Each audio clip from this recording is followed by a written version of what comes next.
আসসালামু আলাইকুম, সবাইকে স্বাগতম। আশা করি সকলেই ভালো আছেন। আমি ধারাবাহিকভাবে শিক্ষক নিবন্ধনের প্রস্তুতির জন্য পাটিগণিতের বেশ কয়েকটি অধ্যায় আমি ধারাবাহিকভাবে ভিডিও আপলোড করেছি। তো আজকে আমরা চক্রবৃদ্ধি মুনাফা এই অধ্যায় থেকে ভিডিও দিব। মোট এখানে 10টি ম্যাথ আছে। এই 10টি ম্যাথ আমি সমাধান করে দেব। তো পাটিগণিত থেকে আজকের শেষ ক্লাস শিক্ষক নিবন্ধনের জন্য। এরপর আমরা বীজগণিতে চলে যাব। বীজগণিত শেষ করার পর জ্যামিতিতে যাব। আপনারা যারা ভিডিওগুলো দেখার প্রয়োজন আছে বলে মনে করেন, তাহলে আমার প্লেলিস্টে ভিডিওগুলো সাজানো আছে, ওইখান থেকে দেখে নিতে পারবেন। সিরিয়াল অনুযায়ী, অধ্যায় অনুযায়ী দেওয়া আছে। তো আজকে আমরা করব হচ্ছে চক্রবৃদ্ধি মুনাফা। এর আগে আমরা করেছি সরল মুনাফা। সরল মুনাফা শেষ করেছি। আজকে আমরা করব চক্রবৃদ্ধি মুনাফা। চক্রবৃদ্ধি মুনাফা এখানে আমরা দেখেন একটা সূত্রগুলো দেখে নেই। প্রথমটা হচ্ছে শুধু চক্রবৃদ্ধি 1 বছরের যদি বের করতে বলে, তাহলে আমরা বের করব P=R/100। এটা দিলেই বের হবে। আবার যখন 2 বছর 3 বছর এরকম মানে বছর উল্লেখ করা থাকবে, তখন আমরা এই সূত্রটা ইউজ করব। ঠিক আছে, P=R/100 অবলিগে থাকবে হচ্ছে উপরে n, মানে সময়। আর পার্থক্য যদি 1 টাকা হয়, তাহলে এই সূত্রটা 100টা উপরে চলে, এখানে নিচে আসে উপরে চলে যাবে, আরটা নিচে আসবে, আর n হচ্ছে সময়টা পূরণ করতে হবে, গুণ করতে হবে। তো চক্রবৃদ্ধি মুনাফা থেকে দেখুন প্রথম দুইটা সূত্র দেওয়া আছে, 1 থেকে 10, 10টা গণিত আজকে আমরা সমাধান করব। চক্রবৃদ্ধি মুনাফার ক্ষেত্রে কোনটি সঠিক? এখানে একটা সূত্র দেওয়া আছে, C= এটা হলো মুনাফার ক্ষেত্রে, ঠিক আছে? চক্রবৃদ্ধি মুনাফার ক্ষেত্রে এই যে এই সূত্রটা সঠিক, C=P1+R and -P। আবার দেখেন ওইটা একই প্রশ্ন আবার আসছে, চক্রবৃদ্ধি মুনাফার ক্ষেত্রে কোন সূত্রটি সঠিক? C=P1+R পাওয়ার n - P, অপশন খ সঠিক। 3 নম্বর অঙ্কটা করব আমরা। দেখুন, জামিল সাহেব 10% মুনাফায় ব্যাংকে 3000 টাকা জমা রাখেন। প্রথম বছরান্তে তার চক্রবৃদ্ধি মূলধন কত হবে? অঙ্কটাকে ভালো করে বুঝতে হবে। হ্যাঁ, এখানে কি বলা হয়েছে সেই জিনিসটা আগে আমাদের বুঝে নিতে হবে। এখানে বলছে জামিল সাহেব 3000 টাকা কত পার্সেন্টে রাখছে? 10% রাখছে। এখন 1 বছর যাওয়ার পরে আমাদের কাছে জানতে চাইছে তার চক্রবৃদ্ধি মূলধন কত হবে। মানে সে যে 3000 টাকা রাখছে, এই 3000 টাকা তার কত টাকা চক্রবৃদ্ধি যায় মূলধন হবে, সেই বিষয়টা তারা জানতে চাইছে। এই বিষয়টা বের করার জন্য আমরা করব হচ্ছে কি, একটা সূত্র প্রয়োগ করব। সূত্রটা কি? সূত্রটা হচ্ছে এরকম, পি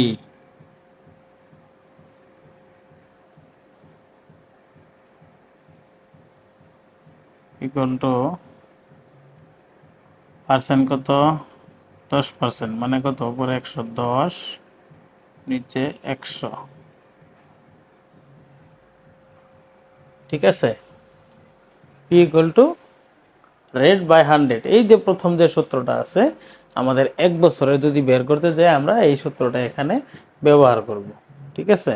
এখন আমরা শুধু যদি মান বসাই, দেখেন পি এর মান কত, মানে প্রিন্সিপাল তার কত টাকা? 3000 টাকা। 3000 টাকা গুণন উপরে 110, নিচে 100। এটা যদি আপনি কাটাকাটি করেন, 0 0 কাটা, এই 0 এই 0 কাটা, তাহলে নিচে থাকছে কত? 300 আর 11। 11 আর 300 যদি গুণন করেন, তাহলে হবে 3300। 3300 টাকা। তাহলে আমাদের কাছে জানতে চাইছে কি, তার প্রথম বছরান্তে তার চক্রবৃদ্ধি মূলধন কত? চক্রবৃদ্ধি মূলধন 3300 টাকা। এখন এই অঙ্কে যদি তারা জানতে চাইতো যে চক্রবৃদ্ধি মুনাফা কত, তাহলে আপনার এই যে 3000, 3300 থেকে যদি 3000 বাদ দিয়ে দিতেন 300 টাকা, তাহলে তার মুনাফা বের হয়ে যেত, ঠিক আছে? 4 নম্বর অঙ্কটা দেখুন, 10% হার মুনাফায় 2000 টাকার 2 বছরের চক্রবৃদ্ধি মূলধন কত? এটাও সেম, আমরা ওই নিয়মেই করব।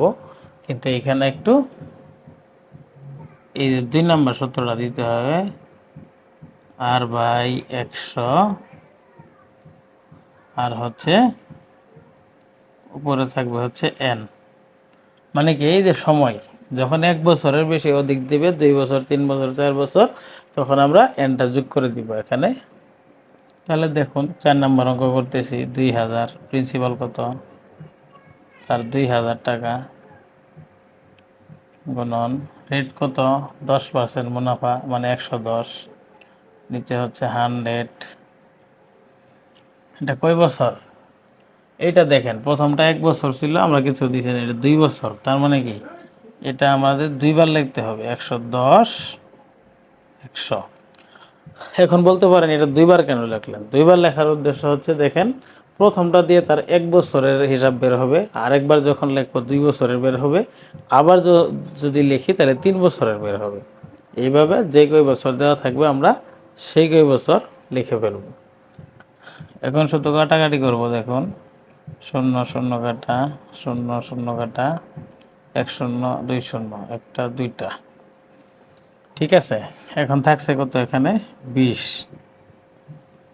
পূরণ 11 আর 11 গুণ করলে হবে 121, মানে 121 আর 20 পূরণ করেন তো কত হয়, 1 0 0 2 0 0 1 0 0 0, 2 1 2, 2 2 4, 2 1 2, 0 2 4 2, 2420 টাকা। তাহলে 10% হার মুনাফায় 2000 টাকার 2 বছরের চক্রবৃদ্ধি মূলধন 2420 টাকা। তার মানে কি 420 টাকা তার লাভ হয়েছে। তার মূলধন ছিল 2000 টাকা, 420 টাকার মুনাফা হয়ে তার 2420 টাকা হয়েছে।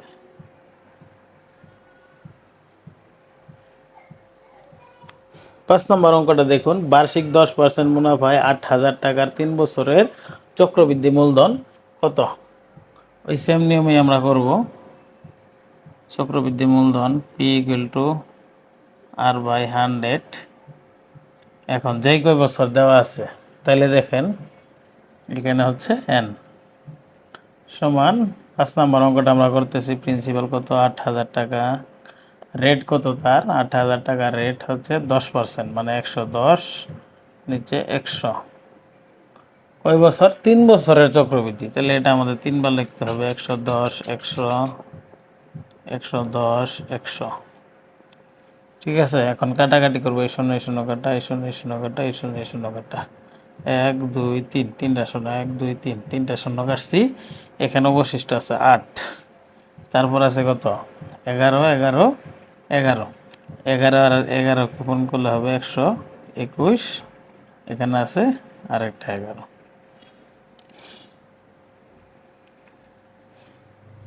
তাহলে 8 আর 11 আমরা আগে পূরণ করে নিই। 8 11 কত, 88, আর উপরে আছে কত, 121।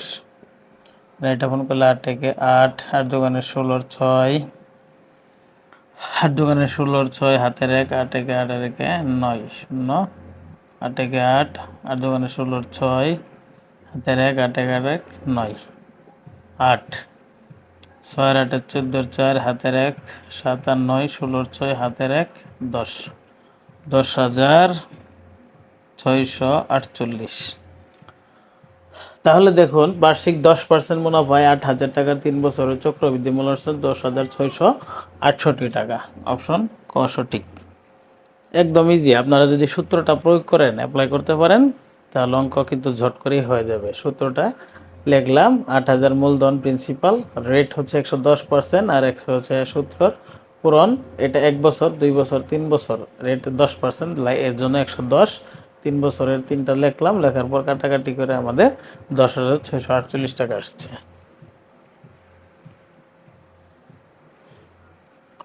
6 নম্বর অঙ্কটা দেখুন, বার্ষিক 10% মুনাফায় 10,000 টাকার 2 বছরের চক্রবৃদ্ধি মুনাফা কত? এগুলো সব একই নিয়মের অঙ্ক, আপনারা শুধু একটু মনোযোগ দিয়ে করলেই হবে।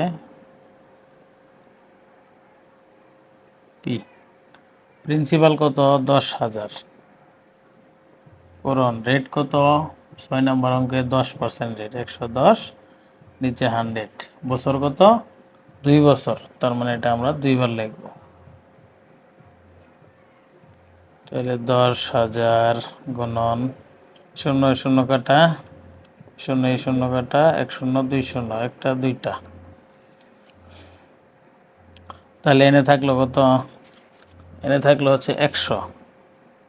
100 গুণন এখানে আছে 11, 11 গুণ করলে 121।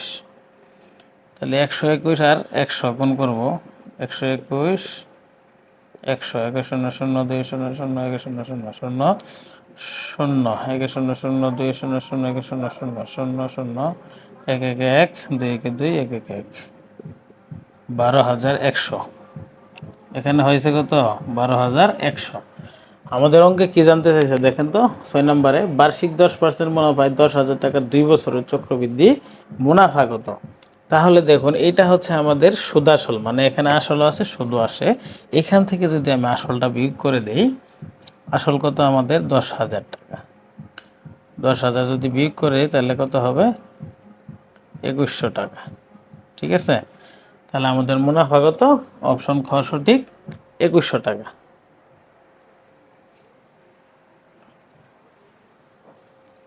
7 নম্বর অঙ্কটা দেখুন, বার্ষিক শতকরা 10% হারে 1,000 টাকার 2 বছর পর সরল ও চক্রবৃদ্ধি মুনাফার পার্থক্য কত?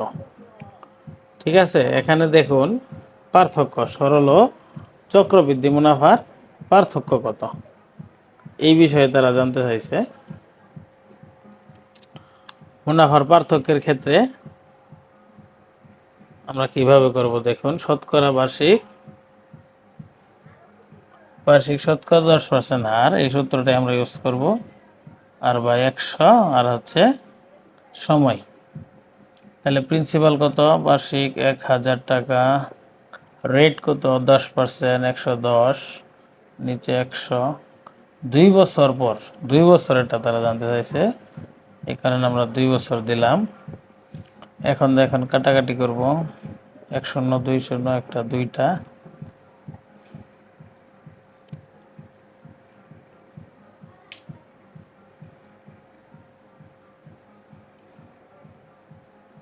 তাহলে পার্থক্য কত?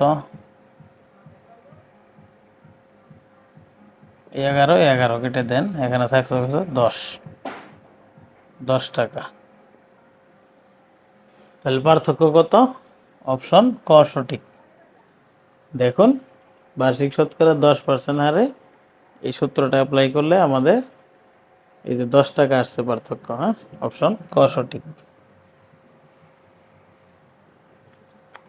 8 নম্বর অঙ্কটা দেখুন, 4% হার সুদে কোনো টাকার 2 বছরের সরল সুদ ও চক্রবৃদ্ধি সুদের পার্থক্য 1 টাকা হলে মূলধন কত? এই মূলধন পার্থক্য 1 টাকা হলে এই সূত্রটা আমরা অ্যাপ্লাই করব। সূত্রটা কি?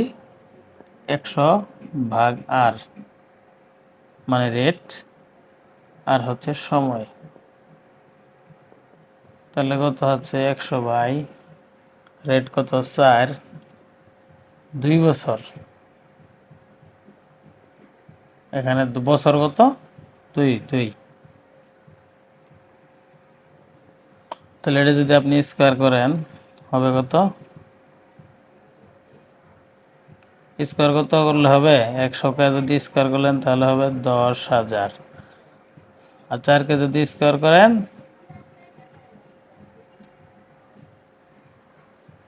ও সরি, এটা আগে এই করতে হবে আপনার। 100কে যদি আপনি ভাগ করেন 4 দিয়ে তাহলে হবে কত? 25। 25কে স্কোয়ার করলে হবে কত? 25 পূরণ 25, এটা কাটলে 25, 25 পূরণ 25, 5 5 25-এর 5, হাতের 2, 5 দোকানে 10 আর 2 12, শূন্য, 5 দোকানে 10-এর 0, হাতের 1, 2 দোকানে 4 এর 1 5, তাহলে 5 2 625। 25কে স্কোয়ার করলে হয়েছে 625।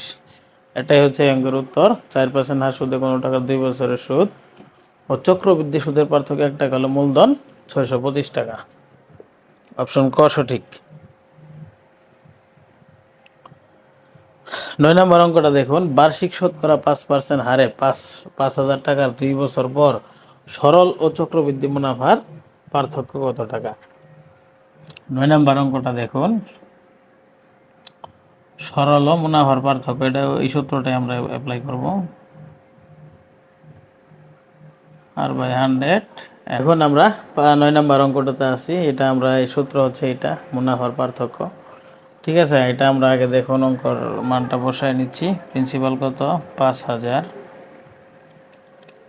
ইন্টু রেট কত আছে, রেট আছে দেখুন 5000 হচ্ছে মূলধন, 5000 লিখছি, রেট কত 5%, এই 5 লিখলাম, নিচে হচ্ছে 100।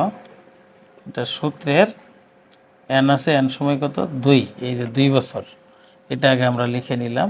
তারপর দেখুন 5000, 5কে যদি আপনি স্কোয়ার করেন হবে 25, 100কে স্কোয়ার করলে হবে 10,000। এখন আপনি কাটাকাটি করলে দেখুন এখানে যদি আপনি 3 শূন্য কাটেন, এখানে 3 শূন্য, ঠিক আছে। 25কে 10 দিয়ে ভাগ করেন, এখানে থাকছে হচ্ছে 5 পূরণ হচ্ছে 25কে যদি আপনি 10 দিয়ে ভাগ করে নেন থাকবে কত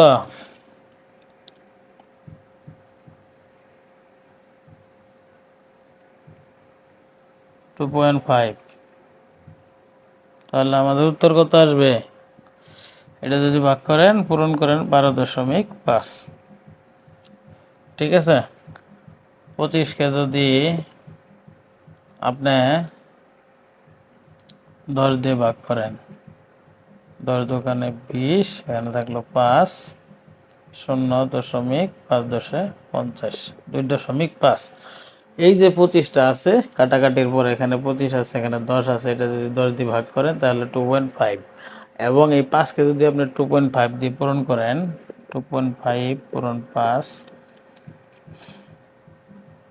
5 5 25-এর 5 হাতের 2, 5 দোকানে 10 আর 2 12, 12.5, এই দশমিক দশমিক 12.5। তাহলে চক্রবৃদ্ধি মুনাফার পার্থক্য হবে 12.50 টাকা, 12.50 পয়সা। অপশন খ সঠিক।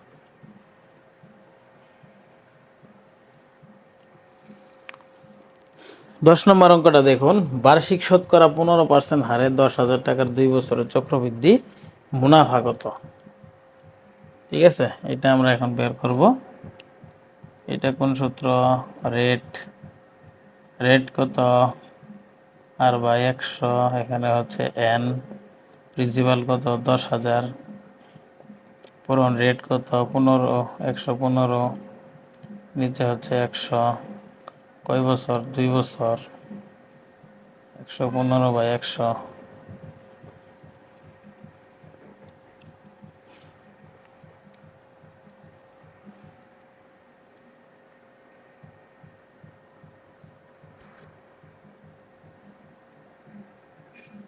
তাহলে দেখুন শূন্য কয়টা, 1 2 3 4টা, 1 2 3 4, 4টা শূন্য আমরা কেটে নিয়েছি, আছে কত এখানে 1 1, এগুলো দরকার নেই, 115 আর 115। এই দুইটা যদি আপনি পূরণ করেন তাহলে চলে আসবে উত্তর 5 5 25-এর 5 হাতের হচ্ছে 2, 5 1 5 আর 2 7, 5 1 5 0, 5 1 5 1 1 1 1 1 1 0 0, 5 1 5 1 1 1 1 1 1, হচ্ছে 5 7 5 12 2 হাতের 1, 6 আর 1 7 আর 5 12 2 হাতের 1, 2 আর 1 3, 13,225 টাকা, 13,225 টাকা। এটা হচ্ছে তার সুদ এবং আসল, মানে সরল, মানে চক্রবৃদ্ধি মুনাফা, এবং তার সব টাকা এখানে আছে। আমাদের কাছে জানতে চাই তার মুনাফা কত, তার আসল কত। আসল হচ্ছে 10,000। আপনি যদি এই যে মুনাফা থেকে, সুদ আসল থেকে আপনার আসলটা বাদ দিয়ে দেন, এটা হচ্ছে সুদ আসল, এটা হচ্ছে আসল, মাইনাস কত 10,000।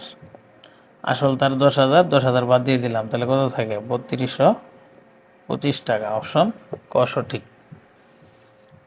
আপনি যদি সুদ আসলে যা আছে এটা থেকে আসলটা বাদ দিয়ে দেন তাহলে মুনাফাটা বের হয়ে গেছে আমাদের 3225 টাকা। তো সবাইকে সাথে থাকার জন্য ধন্যবাদ, অনেক অনেক ধন্যবাদ রইল। পরবর্তী ভিডিও দেখার জন্য আমন্ত্রণ। ভিডিওগুলো ভালো লেগে থাকলে অবশ্যই চ্যানেলটা সাবস্ক্রাইব করবেন। থ্যাংক ইউ, আসসালামু আলাইকুম।